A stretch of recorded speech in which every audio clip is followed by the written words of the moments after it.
അല്പസമയം മുൻപ് വി.ഡി. സതീശൻ കൊച്ചിയിൽ മാധ്യമങ്ങളെ കണ്ടിരുന്നു. നെയ്യാറിൽ KSU ക്യാമ്പിൽ കൂട്ടത്തല്ല് നടന്ന കൈരളി ന്യൂസ് വാർത്ത പ്രതിപക്ഷ നേതാവ് വി.ഡി. സതീശൻ സ്ഥിരീകരിച്ചു. സംഭവത്തെക്കുറിച്ച് അന്വേഷിക്കുമെന്നും വി.ഡി. സതീശൻ പറഞ്ഞു. റിപ്പോർട്ട് ചെയ്യപ്പെട്ടിട്ടുണ്ട്.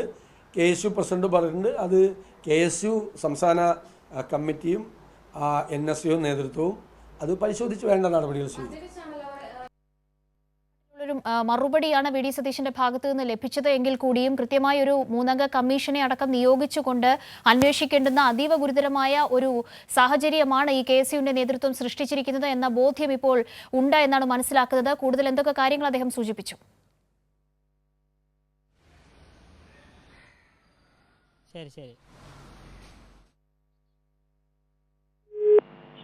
KPCC നിയോഗിച്ചിട്ടുണ്ടെന്നാണ് അദ്ദേഹം പറയുന്നത്. പഴകുള്ള മധു, നസീർ, AK ശശി എന്നിവരാണ് കമ്മീഷൻ അംഗങ്ങളെന്നും അദ്ദേഹം പറഞ്ഞു.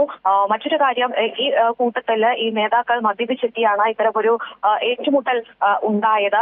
എന്നാൽ ഈ ഒരു വിഷയത്തെക്കുറിച്ച് ഇവർ മദ്യപിച്ചതായോ, സംഘാടകരാണോ ഇവർക്ക് മദ്യം എത്തിച്ചു നൽകുന്നത് തുടങ്ങിയ നിരവധി ചോദ്യങ്ങളൊക്കെ അത്തരം കാര്യങ്ങളൊക്കെ നിലനിൽക്കുമ്പോഴും ഇതിലൊന്നും തന്നെ അദ്ദേഹം പ്രതികരിക്കുകയുണ്ടായില്ല. അതൊന്നും അറിയില്ല എന്നാണ് അദ്ദേഹം പറഞ്ഞത്. ഈ നേതാക്കൾ മദ്യപിച്ചതായോ തുടങ്ങിയ കാര്യങ്ങളൊന്നും അറിയില്ല. എന്തായാലും KSU ക്യാമ്പ് ഇപ്പോൾ നിർത്തിവെക്കാനുള്ള നിർദ്ദേശമാണ് നൽകിയിരിക്കുന്നതെന്നാണ് മനസ്സിലാക്കുന്നത്. KPCC നേതൃത്വമാണ് ഇത്തരം നിർദ്ദേശങ്ങൾ നൽകിയത്. ഇതിൽ വി.ഡി. സതീശൻ ഇടപെട്ടുവെന്ന വാർത്തകളും ഇപ്പോൾ പുറത്തു വരുന്നുണ്ട്. കൈരളി ന്യൂസിന്റെ വാർത്തയാണ്.